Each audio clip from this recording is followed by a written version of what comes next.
Yeah.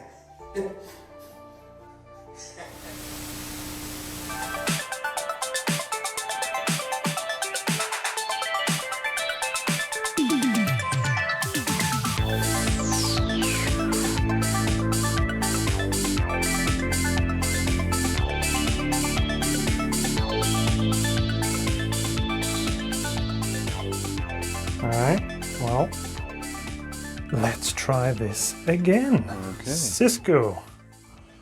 Technically, I chose Recycler 3 last time when it was, our choice and we weren't getting interrupted by someone. So this is your choice. Yes, What it are you is. feeling like? And before you even try, nothing off the overflow. Mountain. Something on the mountain this time. Okay. Something off the mountain. I was tempted to try and find something fantasy-y, but actually, I mean, technically there was magic-ish, sort of, in the last one, so maybe we'll go for some sci-fi, and we'll try some Star Trek-related stuff. InAlienable. Yes. Alright.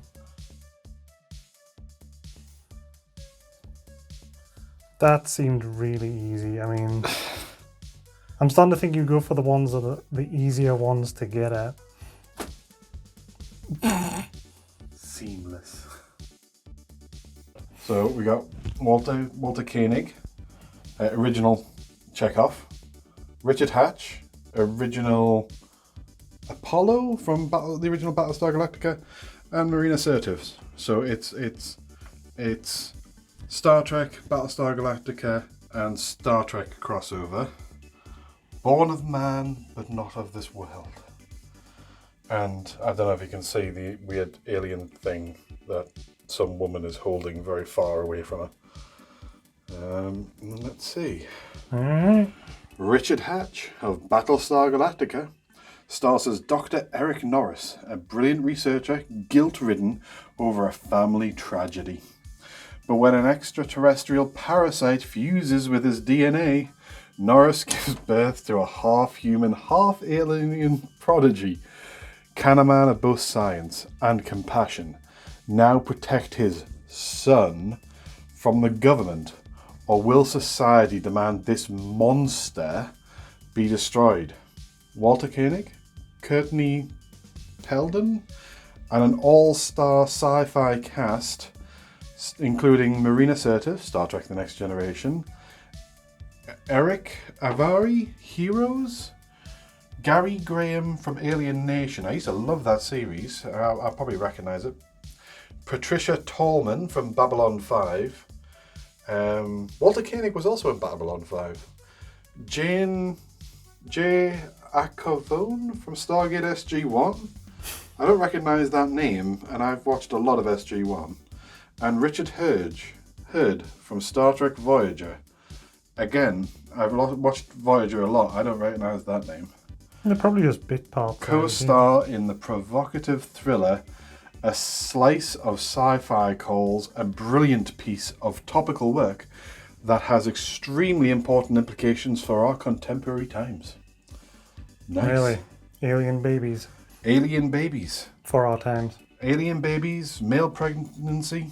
Wait, wasn't it like announced in the news that most likely we wouldn't be able to fuck aliens, and people got really upset about that? Well, the chances of us being able to interbreed are ridiculously slim because the chances of their DNA matching our DNA, let alone them having the same reproductive system that would allow us to do all that. Hey. Any goals a hole. Any goals are... and any hole's a goal. And anything is a dildo as long as you're brave enough.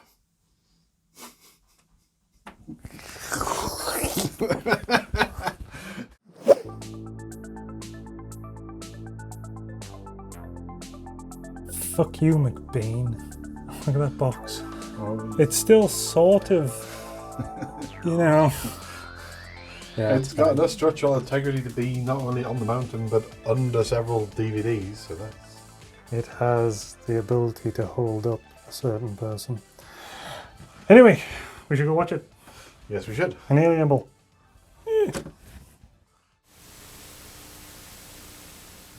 And that one guy who tries to beg for parts.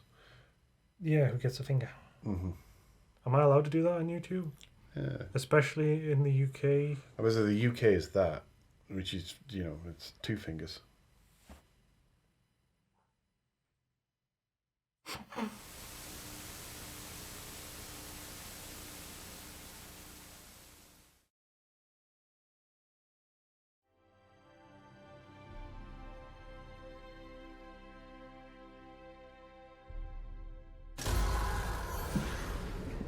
Renegade Studios. Charlie, Adam, we don't have time for Charlie. Mommy is waiting. Charlie, Daddy, please. Oh, God. Oh, what? Adam, how many times have you seen Charlie? 100 times? 1,000,000 times? A gazillion times? Charlie. Oh, God. I thought he was called Charlie. Come on. Not ADR. All right, here. Charlie on... That is an empty set. Thank you, everybody. Thank you so much. Charlie doesn't talk. Bitsy, bitsy, spot. Day for night. Day for night. Down came the rain and washed the spider out. Out came the sun and dried I can never remember those words. Is that an outtake?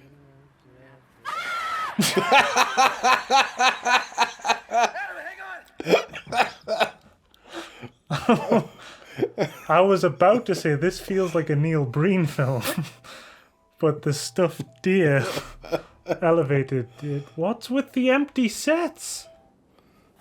Oh, come on, guys. Wow. But the inexorable march of time thunders in my ears. No tiki, no washi, no funding. What the fuck?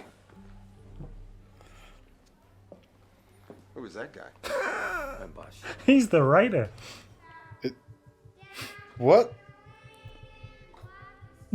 What?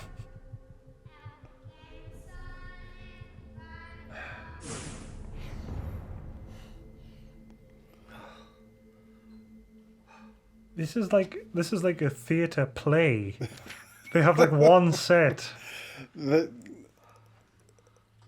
And I'm assuming all the other actors were available for like a day, except Walter Koenig. I'm sorry about Maggie. They just wander in to frame. It's a sci-fi version of The Room. Everybody just wanders in and goes, "Hi, Richard Hatch." You guys should not be driving again. Your Yeah. family just died to a deer accident. In a road accident, you lost your entire family. You're now drinking and fucking driving. Swing against it. I had the absolute worst burns of everybody who tried it, practically 3rd degree. What happened to the alien in the bag? Whoa. Which means that you stayed up there the longest. And that makes you the horniest voyeur of them all. Wait, she wasn't going to let him see her breasts, but she is going to have sex with him. I feel so embarrassed for this actress. And Richard Hatch now. Was that his orgasm face? He looked confused. I think I'm in. Where did you get that car from? I mean, I'm just saying if I discovered a fucking huge lump on myself, I would go to the doctor. Especially if it was pulsating. It already has a hole in it. Oh, it's him. Ultrasound. He's been in like everything, Spinal including tap. Star Trek. Is there anything you didn't order? But I think either way, it will kill you in a very short period of time.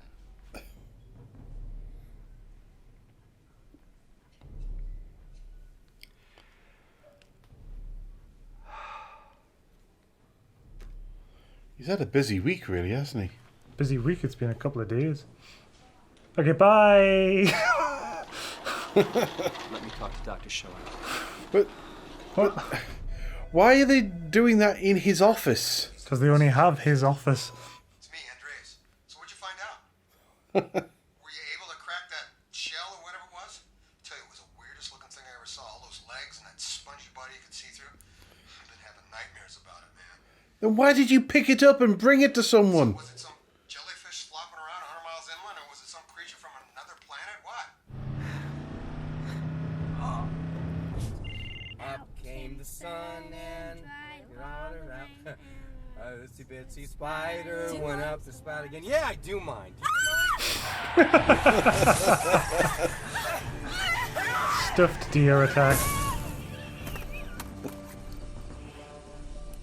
Oh well, he's got the giant torch. Let's go. Oh my god.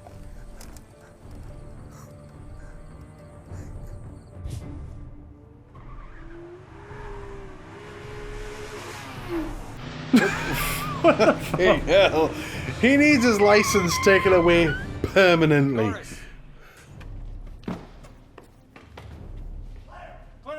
What do you mean clear? It's one room. Of course it's clear. Did you check the mini Told you fridge? you wouldn't find it.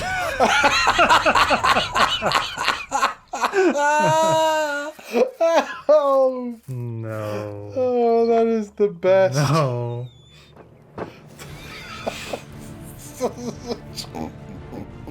Alien Jesus. Just given birth in my barn. Not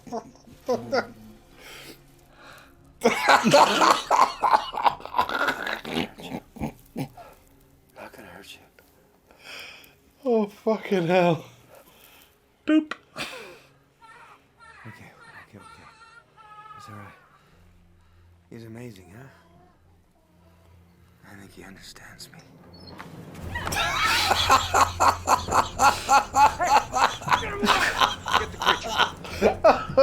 Oh, fucking hell. Yay. What directorial choice was that? Oh no, right up the butt. Know that, except that he mentioned Maryland. So you mentioned Maryland, sir? Jesus, would you let me finish, please? He's the best character. I called love him. Dr. and I asked if I could visit Erick Norris. He said no. Like I said. They didn't say he wasn't there. They just said that I couldn't visit him.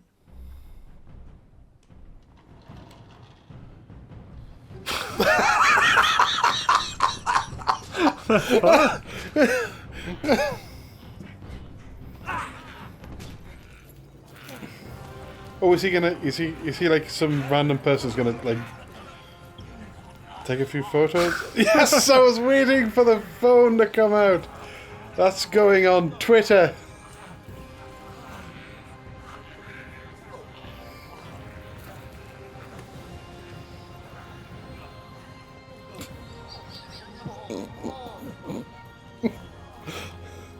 Oh jeez. Hello, this is Hello. May I speak with General Fragment? Hello. Tar, ambassador to the planet Nahumut.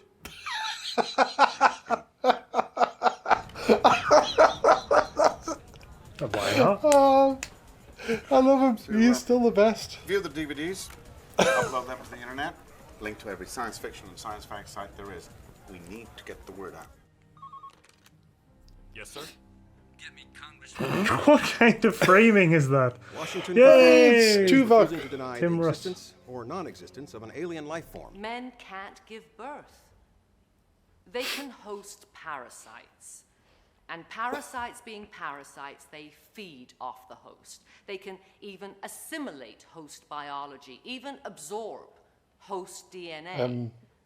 But they are not. What the fuck are you talking about?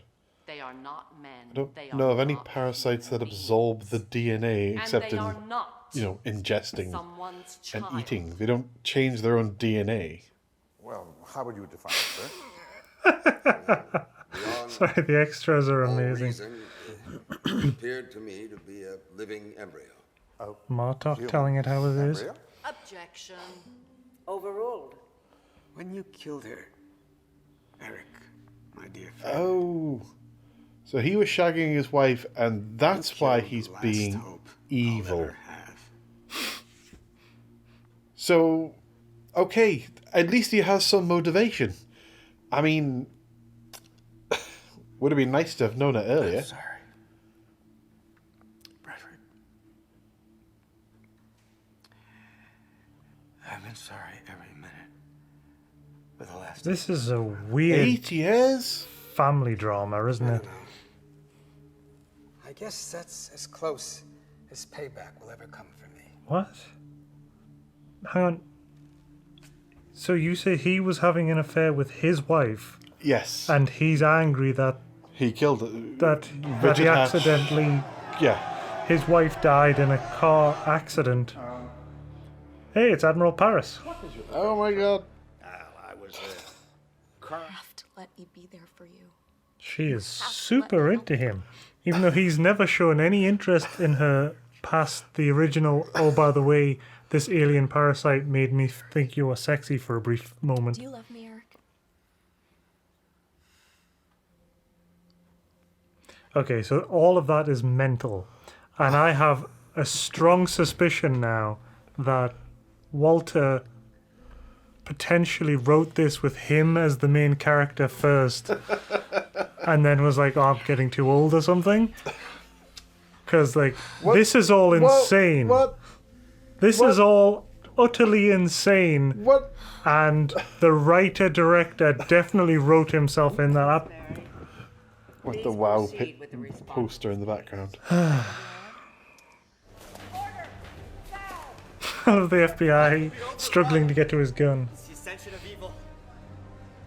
We'll kill all of humanity. Hey, I was pretty close. Oh, the FBI guys managed to find his gun. What?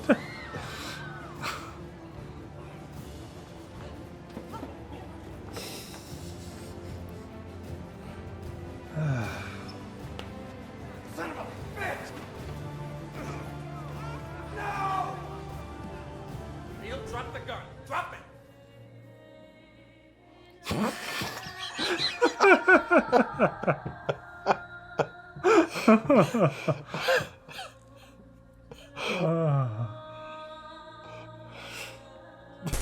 I have no idea in which direction he was facing when he pulled that trigger. No, he shot the alien. Okay. I called it. I fucking called it. 7 months later. Is he still working in the fucking lab with Walter Koenig? What? Remember when I gave birth to an alien? That was weird. Oh, is the alien going to still be alive? Are they going to go home to him?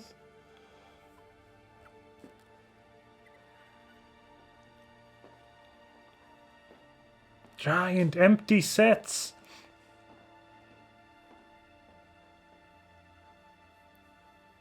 Oh, she's preggo. But they're not talking to one another? Wait, what? What? I mean, I know every movie we watch for the mountain. No explanation as to what happened. The end just appears. Ends. It just appears and just ends, and we're like, Like what? if you'd ended after the gunshot, then you're pretty much certain, yeah, the kid is dead. But that little bit at the end didn't explain anything. It just leaves you going, what?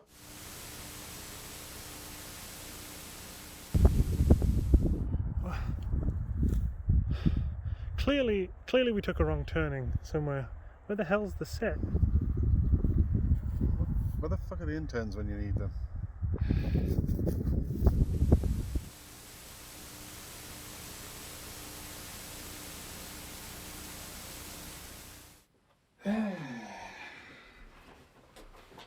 I mean, wasn't quite expecting that. No, I don't think anybody was expecting that. Except obviously Walter. Yeah. Oh, Danny's favourite bit. Yeah. That's kind of... It's centered enough. Yeah, it's centered. It's not centered, but it's centered enough. How do you like it? Hey. Right.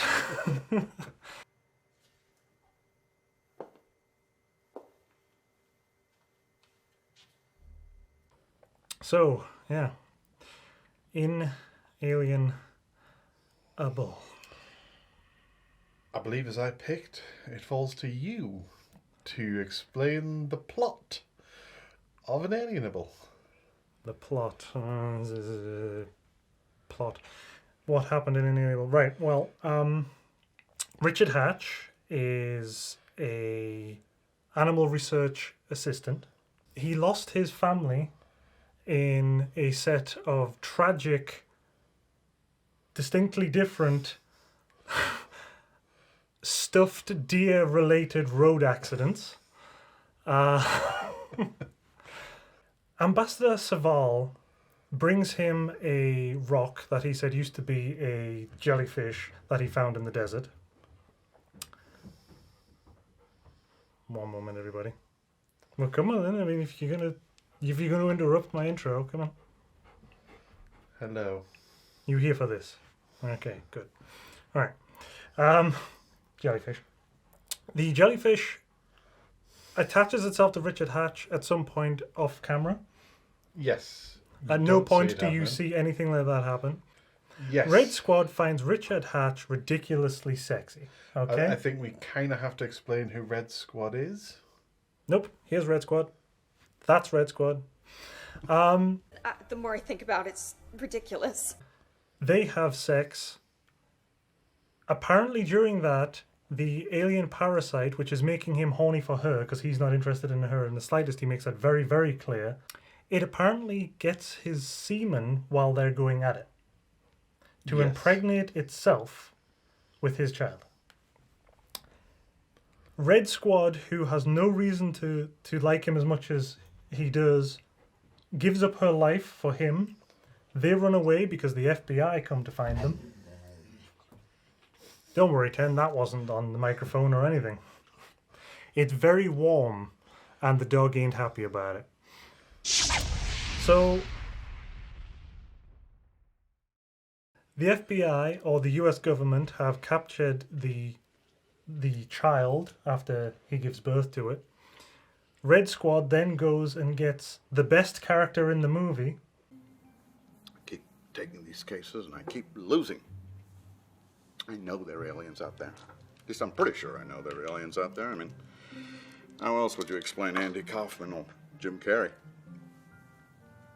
Who is a lawyer, to sue the US government for not allowing them access to the child. Yes. Because they're saying it's a child, the US government's saying it's an alien entity, and they say it's a parasite. They don't have any parental rights when it comes to it.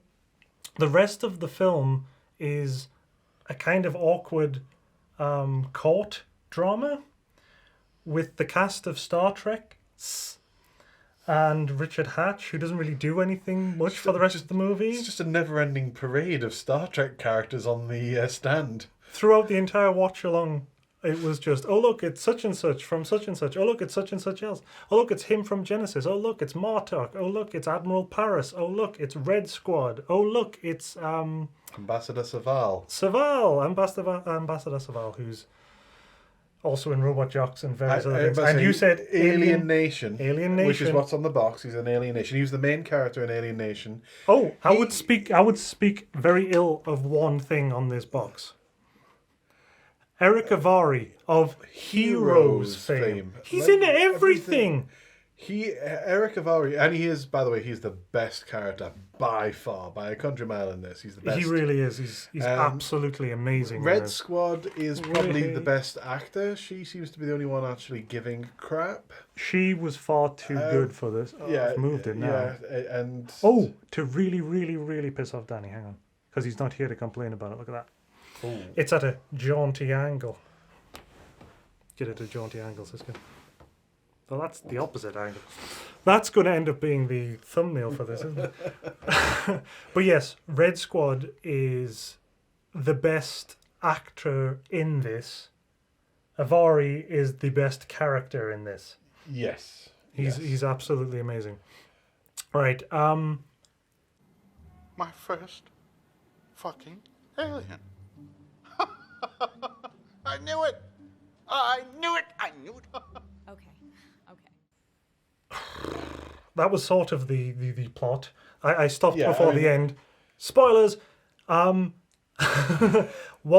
Koenig's actual son plays a character called Emil. Toward the end of the courtroom case, he pulls a gun and shoots the alien child in a scene that was so embarrassing that we both just kept laughing. It was amazing. And also, it's so. And we've said this before. We've said this about every movie that we've done for the mountain. Kind of, the movie just ends. It goes from there to 7 months later. No word of dialogue is spoken. It's all stupidly awkward. Richard Hatch is just there doing what he used to do. Red Squad is looking really sad, and then she walks away, and it turns out she's pregnant. And then end. Movie end. And we're like, okay, so... I mean, it was a completely wasted extra scene, because just ending at the gunshot with the alien child, fine. Mm-hmm. You didn't need the extra little bit. It added nothing except extra confusion, which... I don't know. Yes, it raised more maybe questions. Maybe for our purposes, it's better, but... For purposes of actual filmmaking and storytelling, it doesn't add anything. And I also want to say that I called the ending about 2/3 of the way through the movie. I want that on record. As soon as Walter's son shows up, and because he's playing a character that's supposed to be like he's a conspiracy theorist, and he's a bit on the edge, and he's in one scene previous where the alien's attacking. Where they're trying to subdue the alien child, and he's in the doorway along with a woman who's filming everything on it, and I was just assuming it was going straight to Twitter. And then the next scene he's in, he's all looking all creepy and suspicious, and I literally afterwards just said, I think he's going to shoot the child. Is he going to kill him in the court at the end? I literally said, that's how the court scene's going to end. There's not going to be a decision. He's going to shoot the child. Yeah. And I nailed it 100% accurate. That is exactly what happened. And it was glorious. It was gloriously awkward and embarrassing. Gloriously awkward and embarrassing, yes. It was amazingly bad. I mean, we skipped the entire movie and we're now at the end. So let's start it back at the start. I mean, let's start with the first of 2 stuffed deer road accidents that kill his family. Well, I mean, he's doing this weird walk thing to entertain his child. He's doing Charlie, yes. Okay. I'm gonna reiterate that he's not doing Charlie as in snorting anything. He's not doing Charlie as in having sex with a guy or girl called Charlie. He's doing Charlie, which is a walk and an arm thing that he does to amuse his 4-year-old son. Adam, how many times have you seen Charlie? 100 times? 1,000,000 times? A gazillion times? Charlie. You don't... and I think this is an endemic problem of the entire movie. You don't get enough information in any one scene. You know what's happening. There is no establishment of anything, and there's no establishment of story. Things just happen.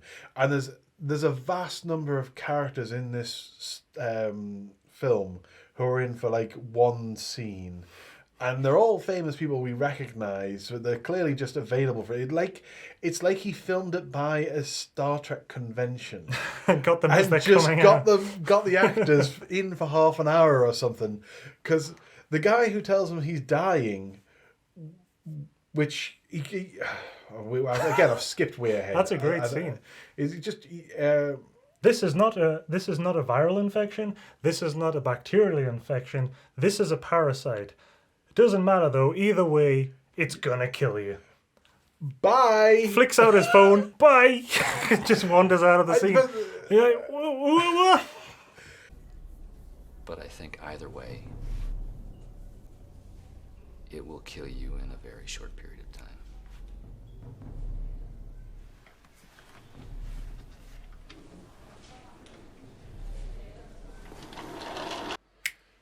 Yeah.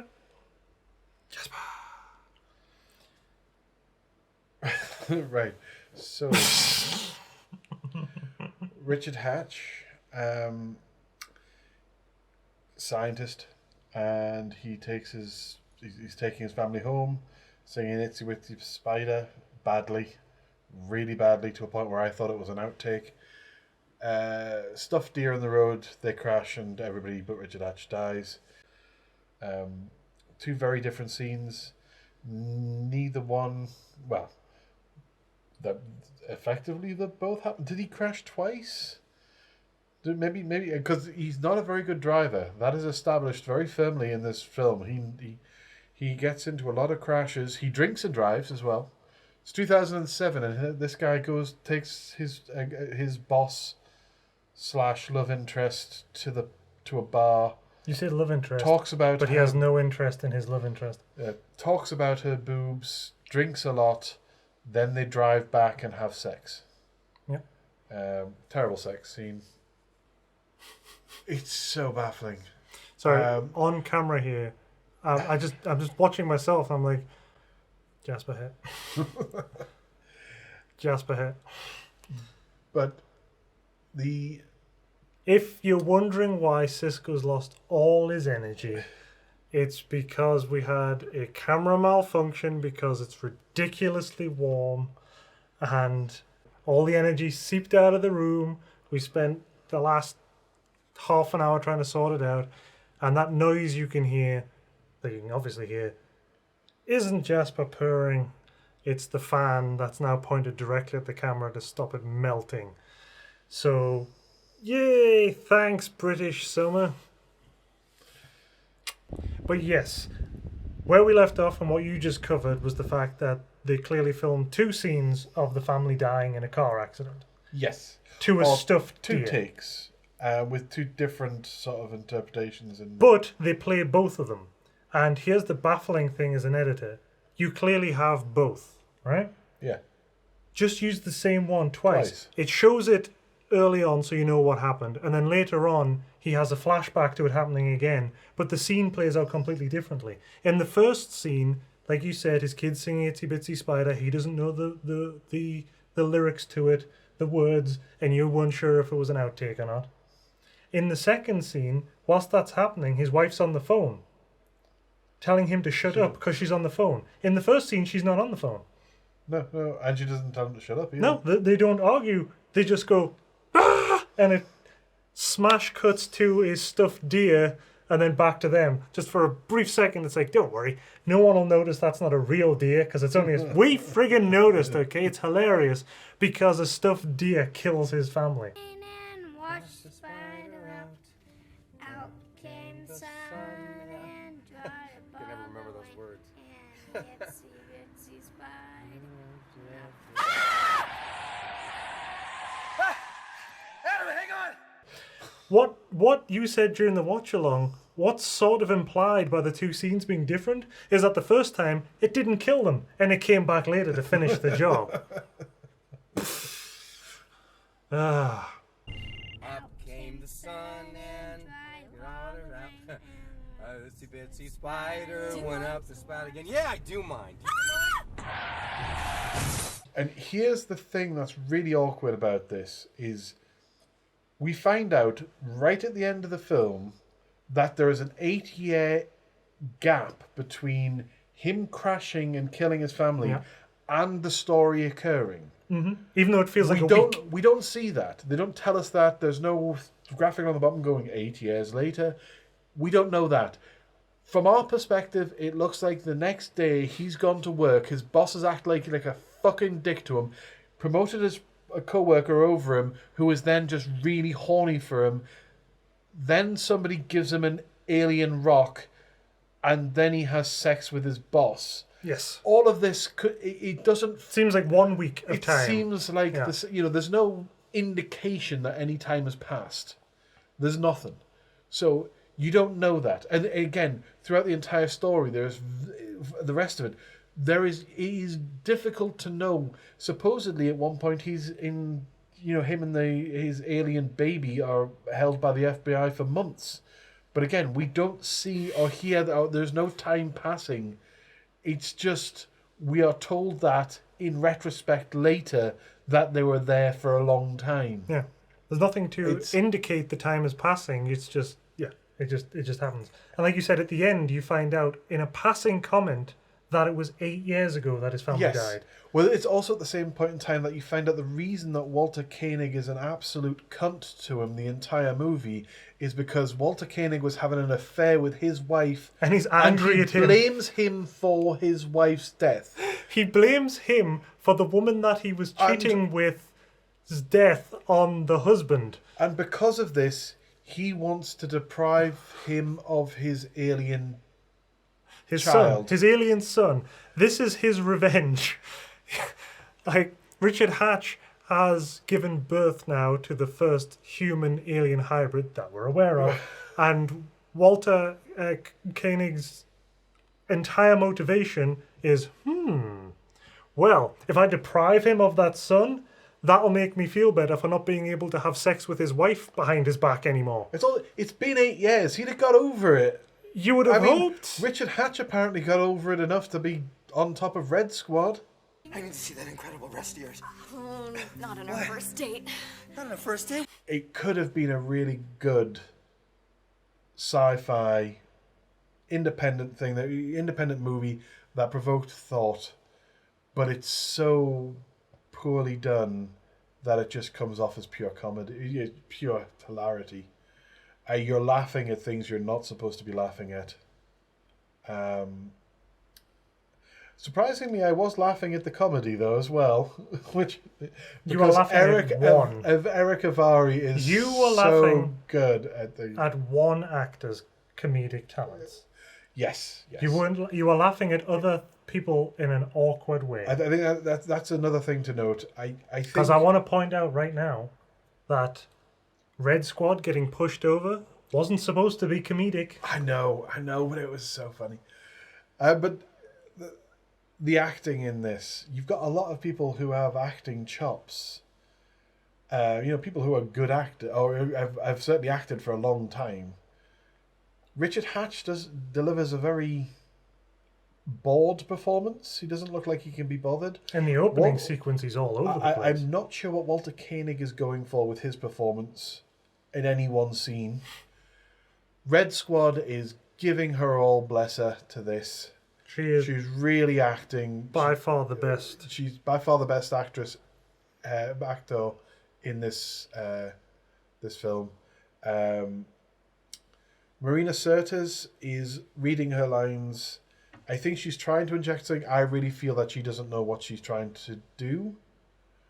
It felt like to me like an actress who isn't being directed. And isn't quite sure how she's supposed to be bringing across the character that she's playing. Because she leans into evil again, similar to Walter. And especially her rant about it being like an affront to God and stuff right at the end. That's crazy. That comes out of nowhere as well. Yeah. Look on my work, ye mighty, and despair. This is not God's work. InAlienable is an interesting idea, awkwardly realized, with some great acting talent, acting with some bizarre dialogue, an awkward script, some baffling editing, some hilarious camera work and framing, like that one scene where the military colonel or whoever he is answers the phone, and for some weird reason the cameraman decides to zoom in on his forehead and just hold there, or when they're out having drinks and the camera zooms in on Red Squad's mouth and just stays there, and you're like, what are we looking at? What are you showing us? There's some baffling performances. Walter Koenig's first monologue delivery, when he's finished giving it, he does this really weird turn and just fade away into the background, and you're like, what was that? He also the dialogue he gave himself there, what was it? No ticky, no washy, no worky or something? No ticky, no washy, no funding.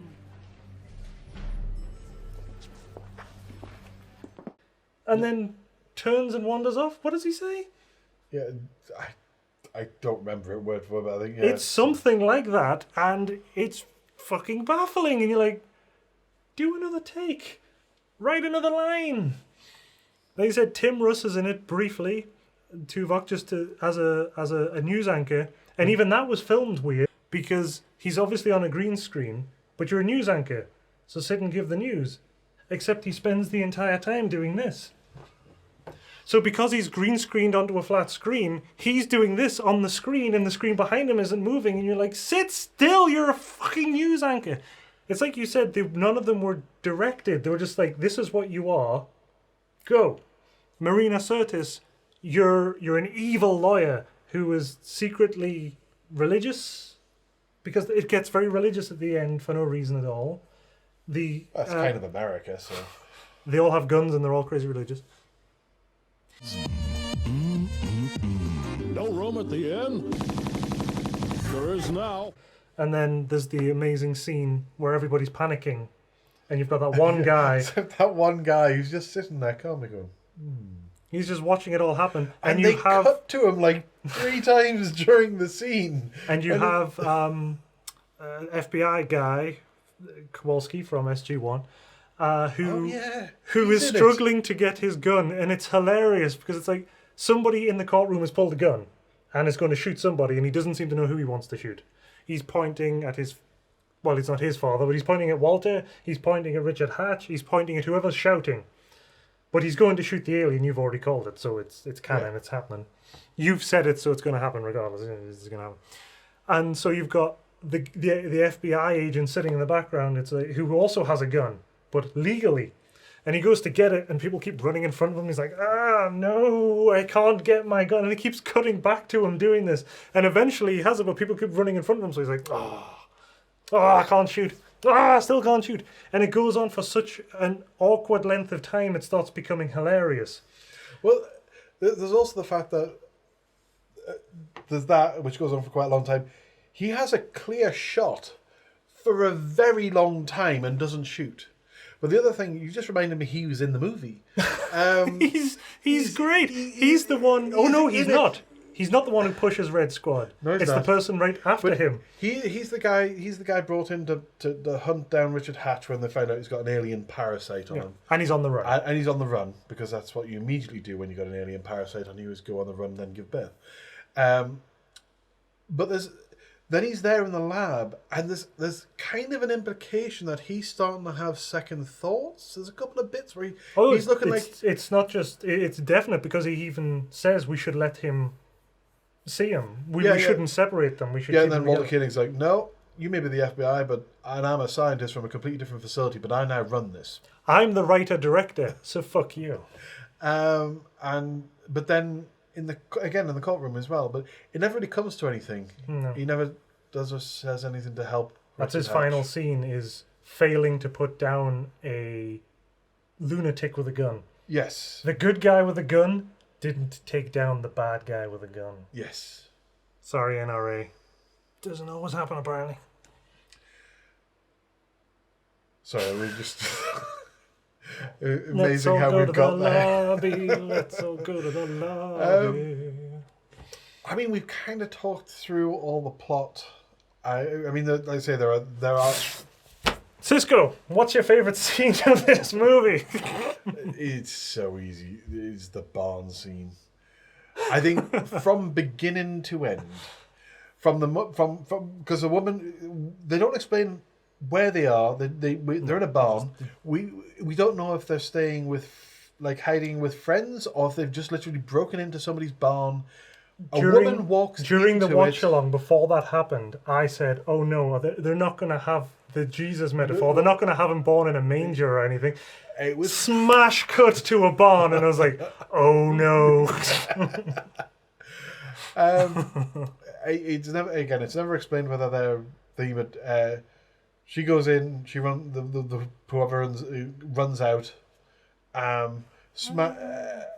Smash cut to whatchamacallit holding the baby as far away from her as she can. And then Richard Hatch doing his little shuffle while injured and going beep beep, and then right in the middle of that, FBI agent rolls in, shoulder barges red squad out of the way. It's so fucking funny. Do you remember what her name was? Laughing. That is like a good 5 minutes of non-stop laughter. Well, she's called Courtney Peldon, but do you remember what her character's name was? We just No always clue. referred to her as Red Squad.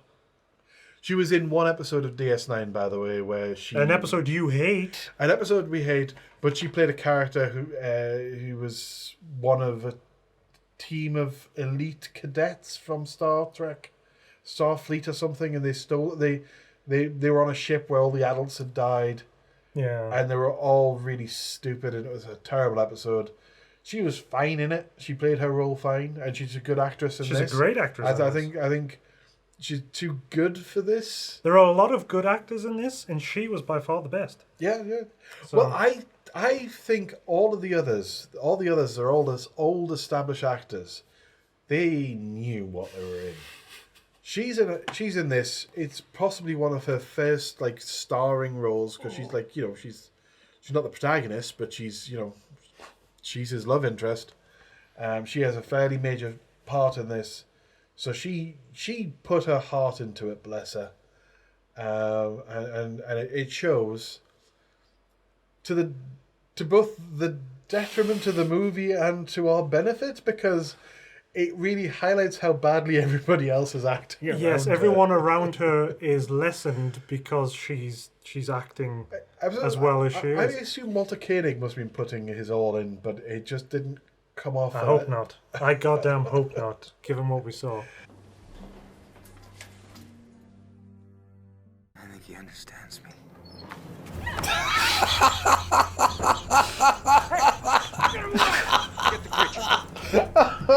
Oh, fucking hell. What directorial choice was that? Right, well that obviously was an amazing scene. I was about to say, what was... in your barn. Obviously we laughed a lot and I'm playing it here, so What was your favourite scene? You see, it's difficult because you've got we laughed a lot at the two family tragedies with the stuffed deer, but that was more because there's a stuffed deer. Erick Avari is amazing in everything he does. All his scenes are great. My favourite performance is him on the phone. Hello, can I please speak to the ambassador of please? It's an amazing. He's just amazing. Smash cut to them sitting at the table at a with cafe with somebody in a fur coat and somebody who's painted blue. Someone who's painted blue, yeah. Hello, this is Hello. May I speak with General Fragment? Hello. Tar, ambassador to the planet Nahumut.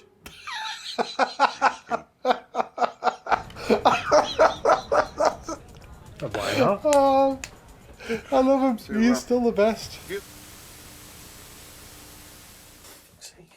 Shoulder.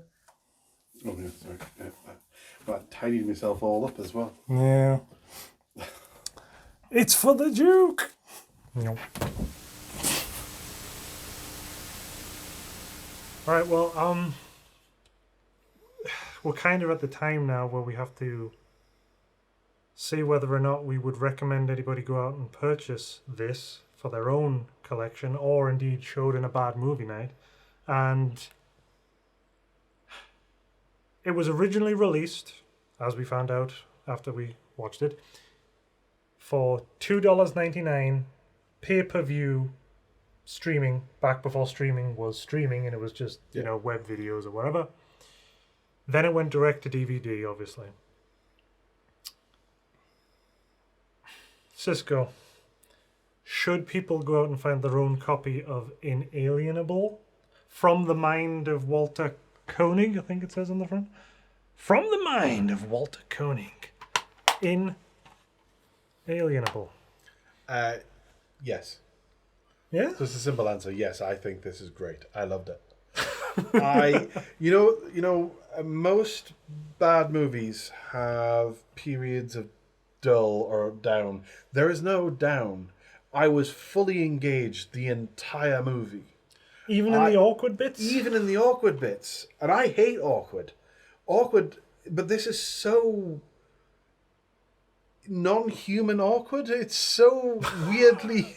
It's so awkward in a way that isn't... It's so awkward in a way I wouldn't recognise as awkward. It's so great. I genuinely love this. I will watch this again. And again and again. And laugh at the scene where Red Squad is pushed over. Every time. Like, literally 20, 30 times in a row, I will still laugh. I think he understands me. Hey! Get him away! Get the creature.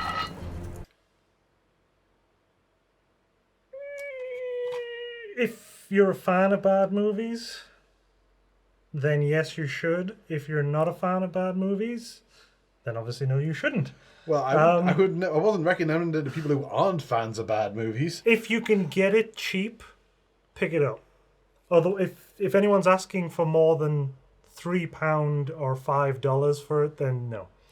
But if you can get it cheap, yes. Because it is funny enough that Cisco wants to watch it again and again and again. So, fuck it, that's good enough.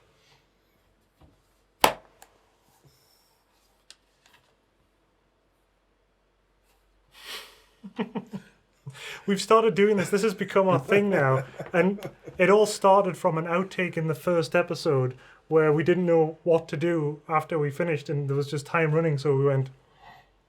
Oh my god. I'm sorry, I just noticed on the box it's got the that baby, is literally the baby That's the scene of her holding the baby as far away from herself as she can. Yeah. Anchor Bay Entertainment. It's Alien meets Kramer versus Kramer, a film of strong performances and significant emotional depth. And awkward acting, awkward editing, awkward camera work, interesting sound effects, the meteorite landing and going poof. Oh, we didn't even talk about the 2007. Like, these were like pathetic special effects for like 90s.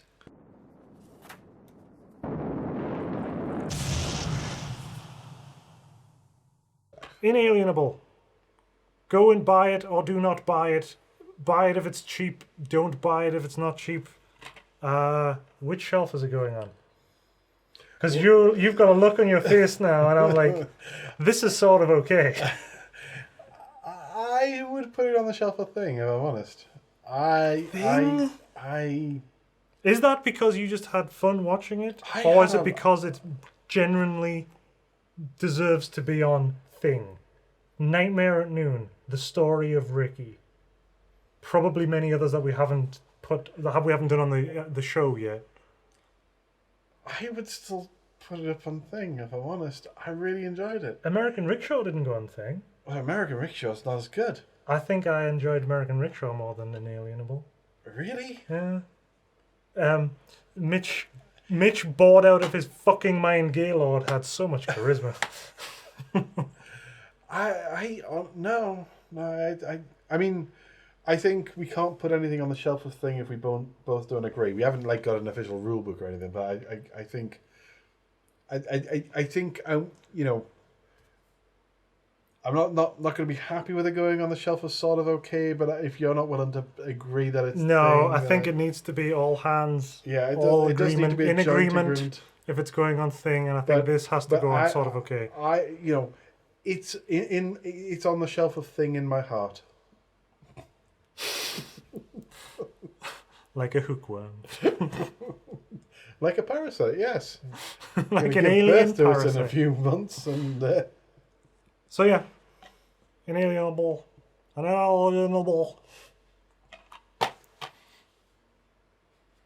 Put it in your heart, Cisco.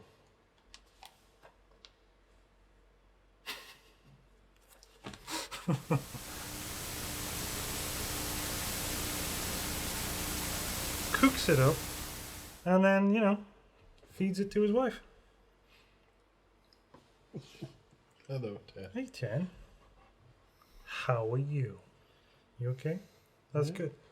Yeah, well... Oh, shit. The microphone hasn't been on this entire time. Oh. That's fine. I suppose we can just ADR it later. Yeah.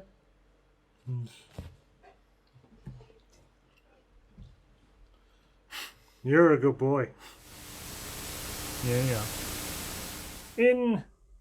InAlienable. Sort of okay.